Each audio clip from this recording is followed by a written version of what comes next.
Hello everyone.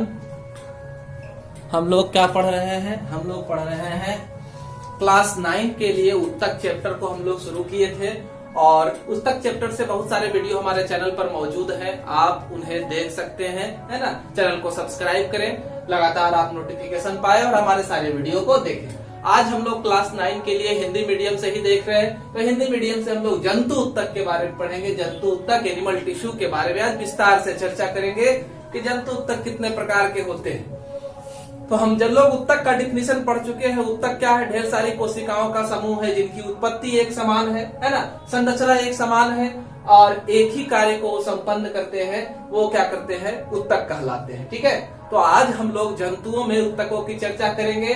तो जंतुओं में 4 प्रकार के उत्तक पाए जाते हैं। पहला उत्तक जो है उपकला है, इसे एपिथेलियल उत्तक कहा जाता है। पहला उत्तक उपकला, इसे क्या कहते हैं? एपिथेलियल उत्तक कहते हैं। दूसरा संयोजी उत्तक है, इसे क्या कहते हैं? कनेक्टिव टिश्यू कहा जाता है। तीसरा क्या है? पेशी उत्तक है, मस्कुलर टिश्यू है ना। और क्या है? तंत्रिका उत्तक है, नर्वस टिश्यू है। ये 4 तरह के उत्तक जो है जंतुओं में पाए जाते हैं। अब इन चारों तरह के उत्तकों का विस्तार पूर्वक चर्चा होगा। तो सबसे पहला आपका जो है वो क्या है? उपकला।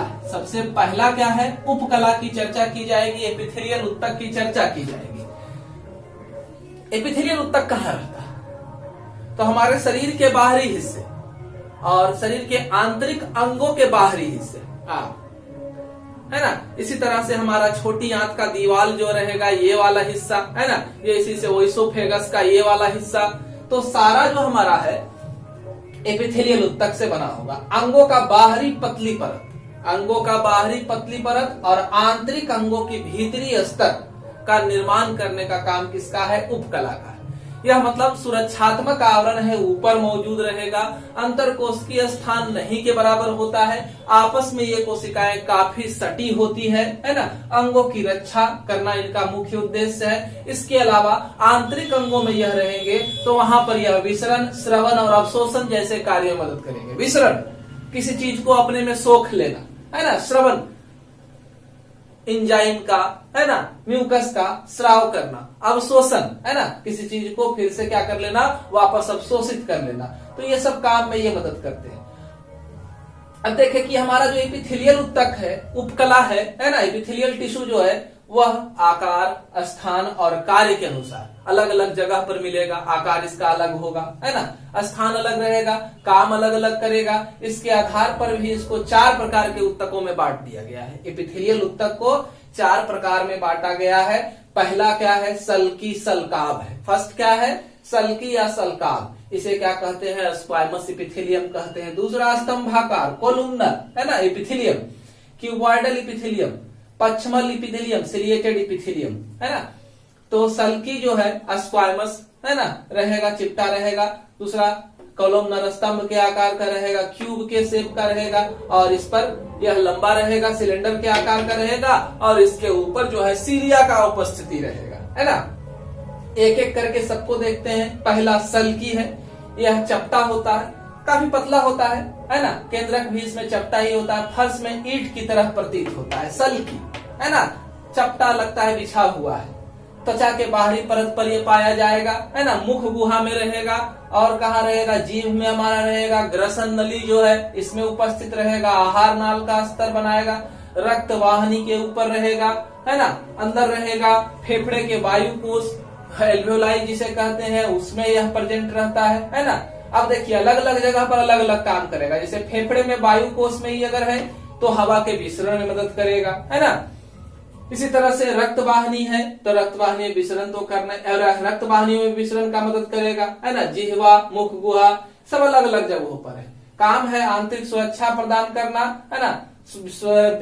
क्या करना? श्रवण में मदद करना और अवशोषण में मदद करना। त्वचा की सल्की, त्वचा में जो सल्की रहता है वो कई परत में होता है और सुरक्षा के लिए सजा होता है। तो इसको कहते हैं अस्ट्रेटेड स्क्वायमस एपिथेलियम, है ना। स्क्वायमस तो है ही, अस्ट्रेटेड है, अस्तरित है ना।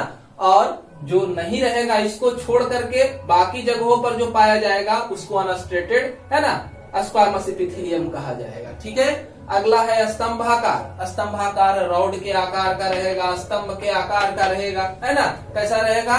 स्तंभ के आकार का रहेगा। एक ही स्तर इसका पाया जाएगा। कोशिका के ऊपर के हिस्से में यहाँ पर जो आप देख रहे हैं कौमा कौमा के आकार का, ये माइक्रोविल्लाई है, अवशोषण का काम करेगा, है ना। श्रवण का भी कार्य करता है तो स्तंभाकार।